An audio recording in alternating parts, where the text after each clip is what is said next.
اعوذ باللہ من الشیطان الرجیم بسم اللہ الرحمن الرحیم۔ السلام علیکم معزز ناظرین، آج ہم سورہ یونس پڑھنے کے فائدے پر بات کریں گے، کیونکہ سورہ یونس قرآن پاک کی بہترین سورہ میں سے ایک ہے اور قرآن کی یہ سورہ کسی اعتبار سے بھی کسی دوسری سورہ سے کم نہیں ہے۔ اس سورہ کو بھی پڑھنے کے اپنے مخصوص فوائد ہیں، جن کو پڑھ کر آپ اپنے کاموں کو تیزی سے پورا کر سکتے ہیں۔ سورہ یونس قرآن پاک کے 11ویں پارہ کے اندر موجود ہے۔ اس سورہ کو بغیر کسی مقصد کے پڑھنے سے بھی ثواب کے ساتھ ساتھ بہت سی برکتیں اور نعمتیں حاصل ہوں گی۔ اس سورہ کے پڑھنے سے دشمن سے نجات حاصل ہوتی ہے۔ دشمن سے فتح یابی کے لیے بھی اس سورہ کو پڑھ سکتے ہیں، اور اس کو پڑھنے کا طریقہ یہ ہے کہ اس سورہ کو روزانہ 3 دن تک رات کو عشاء کی نماز پڑھنے کے بعد سب سے پہلے درود ابراہیمی کا ورد کریں، پھر 11 دفعہ سورہ یونس کی تلاوت کریں، پھر اللہ کے حضور مقصد کی دعا کریں جو بھی مقصد آپ کا ہو، اور پھر درود ابراہیمی پڑھ کر عمل کو مکمل کر لیں۔ انشاءاللہ پہلے ہی دن سے آپ کو بہترین نتائج ملنا شروع ہو جائیں گے، اور آپ کو مقصد میں کامیابی حاصل ہوگی اور دشمن پر بھی غالب رہیں گے۔ جو بھی شخص روز رات کو سورہ یونس کی تلاوت سچے دل سے کرے گا تو اس کے گھر میں برکتیں ہوں گی۔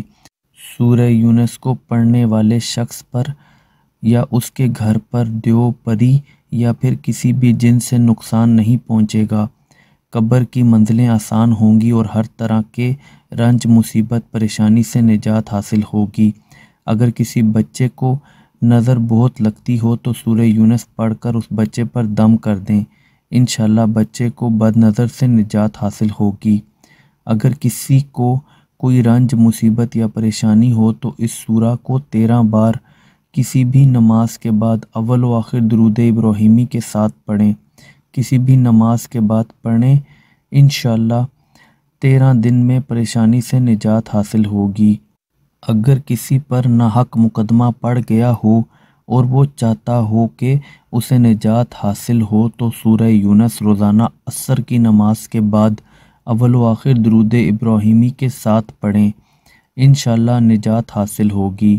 ناظرین، ویسے سورہ یونس کو پڑھنے کے اور بھی مزید فوائد ہیں، مگر یہ فائدے جو آپ کو بتائے گئے ہیں یہ آزمودہ اور اتھینٹک ہیں۔ ان فائدوں کے علاوہ اس کے اور بھی فوائد ہو سکتے ہیں، لہٰذا اس کو پڑھنے کا روزانہ کا معمول بنا لیں، ہر معاملے میں بہتری والا معاملہ ہو جائے گا۔